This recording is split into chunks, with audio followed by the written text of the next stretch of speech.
Let me tell you something that most people spend their entire lives refusing to accept. You will never know the future. Not tomorrow, not next week, not in 10 years. The stock market won't send you a memo about the next crash. Your business won't give you advance notice before a competitor disrupts your entire industry. And that investment opportunity that seems like a sure thing, it's only sure until it isn't. But here's the paradox that separates the wealthy from the perpetually struggling. The best financial decisions aren't made by people who can predict the future. They're made by people who understand how to think clearly when the future is completely uncertain. And nobody embodied this principle better than Charlie Munger, Warren Buffett's partner for over 5 decades, a man who turned rational thinking into a fortune worth billions. Munger didn't have a crystal ball. He had something far more valuable, a framework for making decisions that worked regardless of what the future held. And that's what we're going to explore today, not through abstract theory, but through the actual mental models and principles that guided one of history's greatest investors.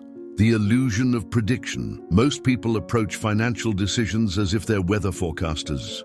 They study trends, analyze charts, read expert predictions, and convince themselves that if they just gather enough information, they'll be able to see what's coming. This is a fundamental misunderstanding of how the world works. Munger understood something crucial. The future isn't hidden, waiting to be discovered with the right analysis. It's genuinely unknowable because it hasn't happened yet. Every prediction you make is based on patterns from the past, but the future has no obligation to repeat those patterns.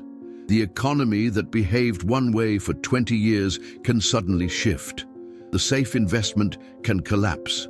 The risky bet can pay off spectacularly. So if prediction is impossible, how did Munger make decisions? He focused on something entirely different. He focused on not being stupid. This sounds simple, almost dismissive, but it's profound. Instead of trying to predict what would happen, he worked tirelessly to avoid decisions that would destroy him, regardless of what happened. Think about that distinction. One approach says, I think the market will go up, so I'll invest heavily. The other says, I don't know what the market will do, but I know that borrowing money I can't afford to lose would be catastrophic if I'm wrong, so I won't do that. One requires predicting the future. The other requires understanding risk. Munger's favorite mental tool was something he called inversion, borrowed from mathematics and physics. Instead of asking, how do I succeed? He asked, how do I fail? Instead of, how do I get rich? He asked, how do people go broke? This isn't pessimism, it's strategy. When you study failure, you discover that most financial disasters follow predictable patterns. People don't lose everything because they failed to predict a specific market movement. They lose everything because they made fundamental errors. They borrowed too much. They put all their money in one investment. They chased returns without understanding risk. They sold in panic. They believed something was too good to be true and invested anyway. Here's the beautiful part. You don't need to know the future to avoid these mistakes. You just need to recognize them and refuse to make them. If you never borrow more than you can afford to lose, you can't be wiped out by a market crash. If you diversify properly, no single failure can destroy you. If you only invest in things you actually understand, you won't be fooled by complexity. Munger built his fortune not by making brilliant predictions, but by consistently avoiding stupid mistakes. And over decades, that discipline compounds into something extraordinary. One of Munger's core principles, borrowed from his partner Ben Graham, was the margin of safety. The concept is simple. When you don't know the future, you build in a cushion for being wrong. Imagine you're considering buying a business. Your analysis suggests it's worth $10 million, but that analysis is based on assumptions, future earnings estimates, market conditions, things you can't know for certain. So instead of paying $10 million, you only buy if you can get it for $6 or $7 million. That gap, that margin, is your protection against uncertainty. This applies to everything. If you think you need $500,000 to retire comfortably, save $700,000. If you believe an investment will return 8% annually, structure your finances so you'll be fine if it only returns 4%. If you're starting a business and think you need 6 months of runway, raise enough for 12 months. The margin of safety isn't about being conservative or timid, it's about being realistic. You're going to be wrong sometimes. Your estimates will be off. Unexpected things will happen. The margin of safety means those inevitable errors won't destroy you. Most people do the opposite.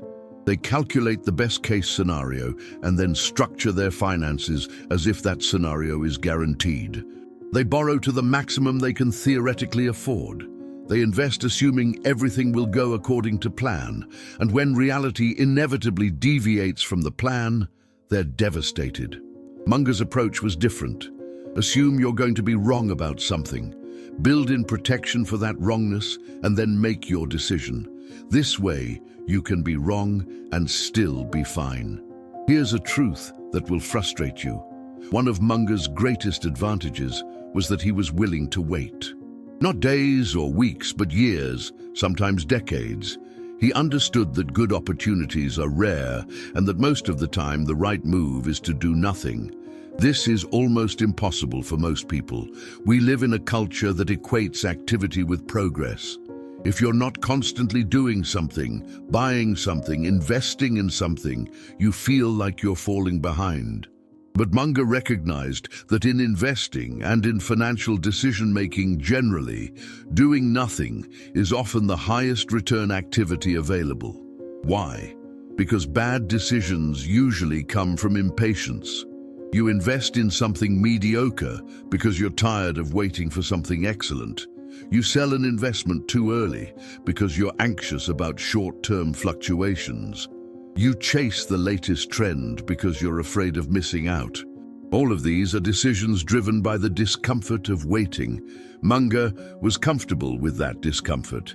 He could sit on cash for years, waiting for the right opportunity.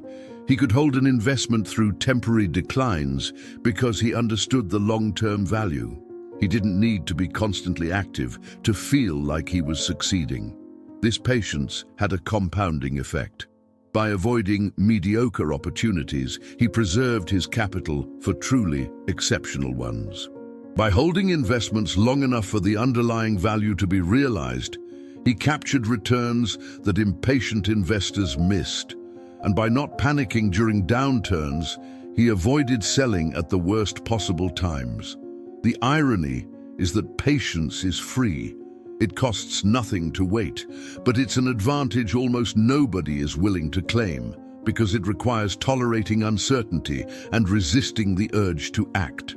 Munger had a simple rule: never invest in something you don't understand. This sounds obvious, but most people violate it constantly. They buy stocks because someone recommended them. They invest in complex financial products because they promise high returns. They chase whatever is trending without understanding the underlying business. The reason this matters is that when you don't understand something, you're forced to rely on predictions. If you don't understand how a business makes money, you have no choice but to hope the stock price goes up. If you don't understand the risks in an investment, you can't assess whether you're being compensated for those risks. But when you truly understand something, you don't need to predict short-term movements. If you understand that a business has a durable competitive advantage, serves a growing market, and is run by competent people, you can hold it through temporary price declines because you know the underlying value remains. If you understand the economics of real estate in a particular area, you can make decisions based on fundamentals rather than speculation. This is why Munger focused on a relatively small number of investments. He wasn't trying to diversify across every possible opportunity. He was trying to deeply understand a few excellent businesses and then invest heavily in them when the price was right. This concentration was only possible because of his understanding. Without that understanding, such concentration would have been reckless gambling. Most people get this backwards. They diversify widely because they don't understand what they own, and then they're surprised when their portfolio underperforms. Munger's approach was to understand deeply, concentrate accordingly, and then have the patience to let that understanding compound over time. Here's something Munger emphasized constantly. Success in financial decision-making isn't primarily about intelligence. It's about temperament. Some of the smartest people he knew made terrible financial decisions because they couldn't control their emotions. The market is designed to exploit your emotions. When prices are rising and everyone is making money, you feel like an idiot for sitting on the sidelines, so you invest at exactly the wrong time. When prices are falling and everyone is panicking, you feel terrified, so you sell at exactly the wrong time. The cycle repeats endlessly, and most people lose money not because they're stupid, but because they're human. Munger's advantage was that he trained himself to be unemotional about money. He didn't get excited when investments went up or depressed when they went down. He viewed fluctuations as information, not as personal victories or defeats. This emotional detachment allowed him to buy when others were selling in panic and to hold when others were selling in euphoria. How do you develop this temperament? Munger's answer was brutally simple. You practice. You expose yourself to volatility in amounts you can tolerate, and you train yourself not to react.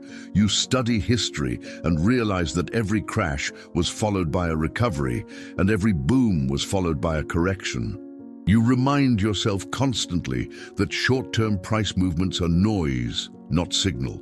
You also structure your life so that you're not forced to make decisions during emotional moments. If you have an adequate emergency fund, you won't be forced to sell investments during a downturn. If you're not over-leveraged, you won't panic when markets become volatile. The margin of safety we discussed earlier isn't just financial protection, it's emotional protection. It gives you the psychological space to make rational decisions. Munger talked frequently about the circle of competence, the areas where you actually know what you're doing. His advice was simple: stay inside that circle. Don't venture into areas where you lack expertise just because an opportunity seems attractive. This is harder than it sounds, because the most exciting opportunities are often outside your circle of competence. The hot new technology stock, the exotic investment product, the business opportunity in an industry you don't understand, these are tempting precisely because they seem different and potentially lucrative. But here's what Munger understood. You don't need to participate in every opportunity. You only need to participate in enough good opportunities within your circle of competence to build wealth. And the opportunities within your circle, where you have genuine understanding, are far more likely to succeed than the ones outside it, where you're essentially gambling. The discipline here is to say no, to watch other people make money in areas you don't understand, and to be okay with that. To focus on what you know, and to trust that over time, that focus will compound into success. This also means constantly expanding your circle of competence, but doing so deliberately. Munger was a voracious reader and learner. He spent hours every day reading across multiple disciplines, gradually expanding what he understood. But he expanded through study and thought, not through reckless investment in areas he didn't yet understand. So where does this leave us? We've explored how Charlie Munger made financial decisions without knowing the future, and the principles are clear. Focus on avoiding stupidity rather than achieving brilliance. Build in margins of safety, practice patience, understand what you own, control your emotions, and stay within your circle of competence. But there's something deeper here, something that goes beyond financial technique. What Munger really understood was the nature of wisdom itself. Wisdom isn't about having all the answers. It's about knowing which questions to ask. It's not about predicting the future. It's about building a life that can withstand multiple possible futures. When you think about your own financial decisions, the question isn't what's going to happen, The question is, what kind of person am I becoming through these decisions? Are you becoming someone who panics at volatility or someone who sees opportunity in it?